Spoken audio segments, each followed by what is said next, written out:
के बारे में, ठीक है। वास्तविक संख्याएं में हम पढ़ेंगे प्राकृत संख्याएं, पूर्ण संख्याएं, पूर्णांक संख्याएं और परिमेय संख्याएं, ठीक है। तो सबसे पहले हम पढ़ेंगे प्राकृत संख्याओं के बारे में। प्राकृत संख्याएं वे संख्याएं होती है जिनका उपयोग हम किसी भी मूर्त वस्तु को गिनने में करते हैं, है ना। जैसे गिनती हम कहाँ से शुरू करते हैं?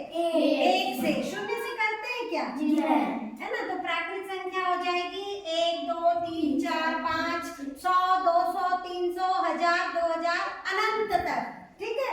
उसके बाद हम दूसरी पढ़ेंगे पूर्ण संख्या।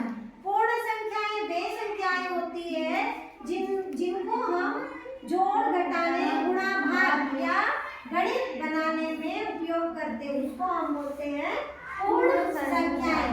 पूर्ण संख्याएं शून्य से शुरू होती है और अनंत तक जाती है, ठीक है।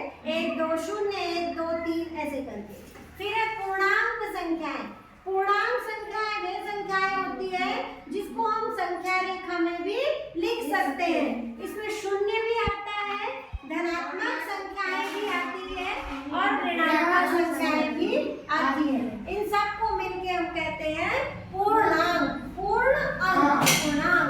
उसके बाद है परिमेय संख्याएं। परिमेय संख्याएं वे संख्याएं होती है जिनमें अंश एवं हर के रूप में होती है।